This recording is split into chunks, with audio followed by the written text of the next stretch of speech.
Hello everyone. तो आज से हम लोग क्लास 12th केमिस्ट्री की प्रिपरेशन करेंगे। मतलब आपको इस पर्टिकुलर प्लेलिस्ट पर वो सारे क्वेश्चंस देखने को मिलेगा जो कि एग्जामिनेशन में बहुत बार पूछा गया है। तो प्लीज़ इस चैनल के साथ जुड़ जाओ अगर अभी तक नहीं जुड़े हो तो, और अगर आप पहले से ही जुड़े हुए हो तो थैंक यू। नोटिफिकेशन ऑन कर लेना ताकि जब भी मैं वीडियो पोस्ट करूं तो आपको पता चल जाए, ठीक है। तो सबसे पहले आज हम डिस्कस करेंगे जो कि ये एग्जामिनेशन में बहुत बार पूछा गया है, तो ये काफ़ी इंपॉर्टेंट हो जाता है। Halo alkane and hello arenes, ये क्लास 12th ऑर्गेनिक केमिस्ट्री का फर्स्ट चैप्टर है। इसके इंपॉर्टेंट नेम रिएक्शन, ठीक है, जो कि एग्जामिनेशन के पॉइंट ऑफ व्यू से काफ़ी इंपॉर्टेंट है और पूछा भी गया है। सबसे पहला नेम रिएक्शन है वुड्स रिएक्शन, यानी वुड्स अभिक्रिया। सबसे पहले इसमें हम लोग क्या करते हैं, हेलो एल्केन लेते हैं। CH3 क्या है, हेलोजन, और एल्केन ग्रुप जुड़ गया Cl, तो हेलो एल्केन बन गया। ये आपको ध्यान रखना है कि वुड्स अभिक्रिया में हमेशा सोडियम मेटल का इस्तेमाल होता है। तो हम यहाँ पर 2 टाइम्स ऑफ Na यानी 2 सोडियम लेंगे क्योंकि हम 2 ही हेलो एल्केन लेने वाले हैं। यहाँ पे CH3Cl और यहाँ पे CH3Cl, इसलिए 2 Na। अब ये रिएक्शन तब तक नहीं होगा जब तक आप रिएजेंट के तौर पर ड्राई ईथर नहीं देते हैं। जैसे ही आप ड्राई ईथर देंगे ये रिएक्शन हो जाएगा। तो रिएजेंट लिखना बहुत इंपॉर्टेंट है। अगर आप रिएजेंट नहीं लिखते हो तो फिर गलत हो जाएगा। तो होता क्या है, ये जो सोडियम है ये दोनों Cl को अपने साथ लेके बाय प्रोडक्ट बाहर निकल जाता है रिएक्शन से।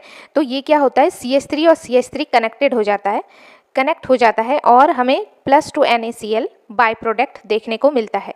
तो ये मीथेन से बन गया हमारा ईथेन, है ना। तो कन्वर्जन में ये सारे रिएक्शंस बहुत ही महत्वपूर्ण रोल निभाते हैं। जब हमें ईथेन से मीथेन से ईथेन बनाने के लिए कहा जाए या फिर ईथेन से प्रोपेन बनाने के लिए कहा जाए, तो उस समय हम वुड्स अभिक्रिया का इस्तेमाल करते हैं क्योंकि ये जो है कार्बन नंबर ऑफ एक कार्बन को बढ़ा देता है, ठीक है। अब दूसरा जो नेम रिएक्शन है जो कि इम्पॉर्टेंट है वो है हमारा फिटिक रिएक्शन। फिटिक रिएक्शन क्या होता है, यानी फिटिक अभिक्रिया। अच्छा, हिंदी में अगर स्पेलिंग थोड़ा सा देख लेना, ठीक है। अब वो हमारा क्या था, ये हम लोग फिटिक रिएक्शन में बेंजीन रिंग का इस्तेमाल होता है, बेंजीन का इस्तेमाल होता है। ये एरोमेटिक कंपाउंड के लिए है।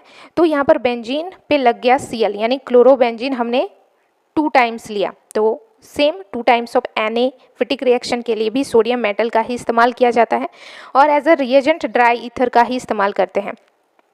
तो होता ये है कि जैसे ही हम रिएजेंट डालते हैं ड्राई ईथर, तो ये जो Na है ये दोनों Cl को लेके भाग जाता है और बाय प्रोडक्ट बन के रिएक्शन से निकल जाता है।